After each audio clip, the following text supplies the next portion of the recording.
Assalamu alaikum wa rahmatullahi ta'ala wa barakatuh. Welcome to Success Path, your TV show where we explore success stories of interesting individuals who are making their way to the top and leaving a positive impact into our society.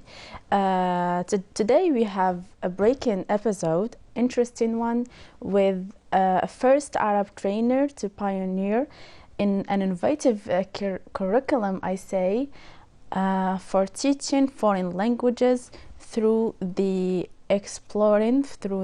techniques of subconscious mind, and a CEO and also a coach. Welcome with us, Salma Badawi. It's such an honor to have you. You're a very interesting individual who has a very interesting method of teaching English and other languages, I say. Assalamu alaikum. Hello, thank you for having me today here with you. It's a pleasure to talk about these programs. Okay, could you provide us with a glimpse of your background, of your educational courses, and what drove you to be here? Okay, so first, when I was in the middle school, I used to kind of hate languages, foreign languages, due to some teachers. But then when I moved to high school, I tried to give myself a chance, and I said, okay, Selma, why wouldn't you try to start learning English? And then my journey started there, you know. So when I was in high school, I started to learn English, and then I studied Italian because I was in the foreign languages field. Okay. And when I was in university, I studied Italian language as well. And also I studied Japanese, and now I'm learning Chinese. Okay, very interesting. Meanwhile, I started learning some neuroscience and psychology courses, and that really helped me to try to combine learning languages with neuroscience and psychology. And yeah, that's exactly what happened. To shape your vision, maybe. Yes, it did. It did. Okay, now, as a first Arab trainer in this domain, what challenges did you encounter into your journey?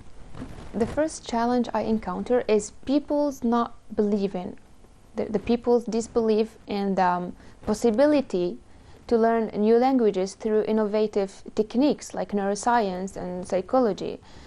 People have like some classic ways to learn English. For example, they think that they just could go to private schools and learn like to be, to have, here I am, yeah, I am, you are, he is, she is, and that's it.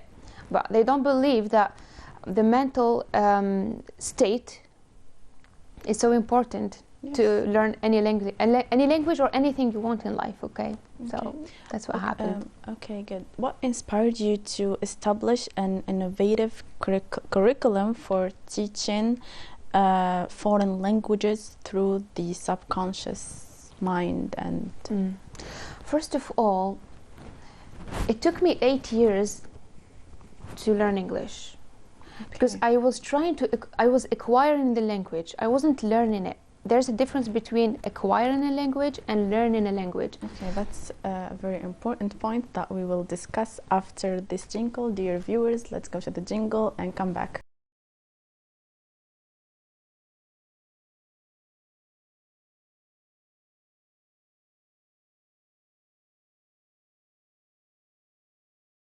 We are back, dear viewers. Now, Selma, we were talking about mixing language teaching and the subconscious mind methods. Yeah.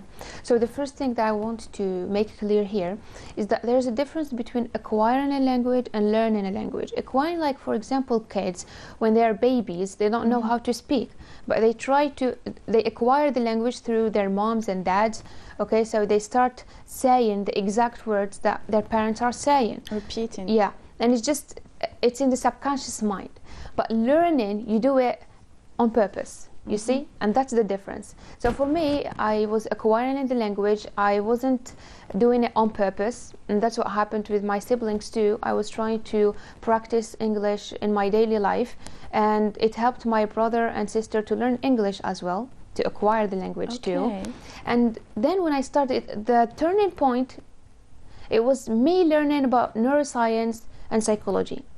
Okay, so then I discovered that there is something higher than just going to private schools and learning foreign languages.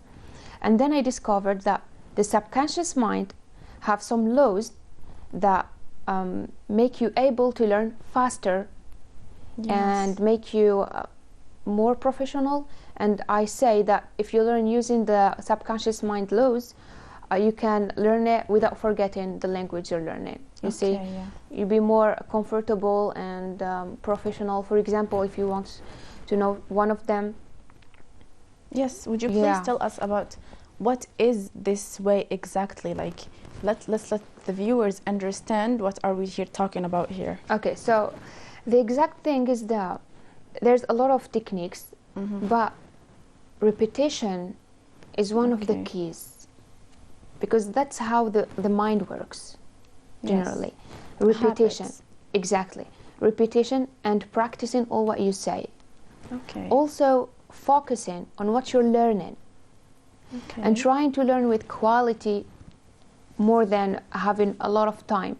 Like, I prefer to learn 20 minutes per day and have a good learning quality than just learning the whole day. You see, 2 hours or maybe 4. And you know, like, I believe also that the turning point in my program is I make a complete breakdown to all the fears and negative beliefs on the difficulties of learning any language you want. So people come to me not able to learn English for example 25 years, and when I ask them, they are just afraid.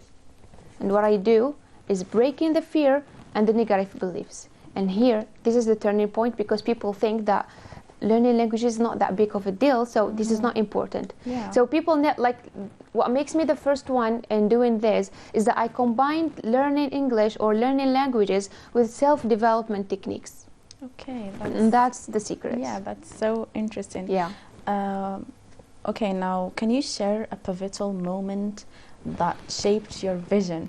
Yeah, it was when one of my trainees, I was like, I noticed, in one of my trainees, like one of my, I was doing one of my trainings, and there were like some trainees that had, let's say, troubles maybe? Troubles, you know, she lost a very good job opportunity in a foreign country just because she couldn't speak English fluently. And then I was doing like the fear breakdown. I was trying to help her with that, and she told me, you know, teacher, I'm feeling like I'm having some pain in my stomach. I'm like, you're doing this, I'm feeling like I'm being freed from something heavy. And then in the end of the training, she started speaking English. People think that when they come to me, I will just make them speak English like magic. No. The thing that I do is I break the fear and the negative beliefs about their abilities to learn a language, and I let them let out the language or the vocabulary they already have inside their subconscious mind, and make them speak in the end of the training of 3 days. And then there's a follow-up online and other courses. So this is like, this really made me more comfortable, more you connect to them. So I'm like, now I'm sure that these techniques works. I helped over 800 people in person, and more than 5,000 people online. And it really worked so well. Dear viewers, let's go to the jingle and come.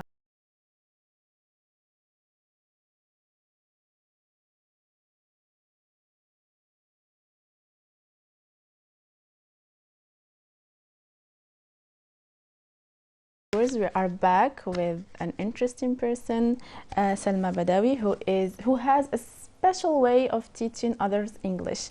Let's continue, Salma. How do you stay inspired and continue developing your ways and your techniques in teaching individual English and other languages through the subconscious mind?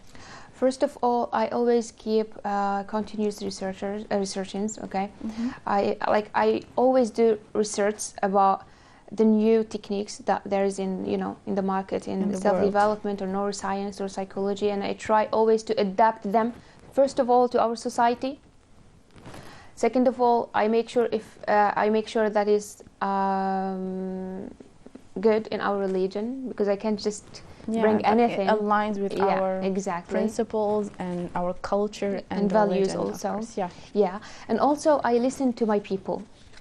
You know, I do listen to my people. I listen to their needs. I ask them about their needs, and I always try to make an adaptable programs for them to, let's say, to help them with their exact needs in learning languages. And yeah, I'm always motivated because, you know, this is my passion in life, so I do it with pleasure. Yeah, very interesting. Now, is there any specific philosophy or a specific principle that you followed so you are where you are now? First of all, there's something that I believe since I was younger.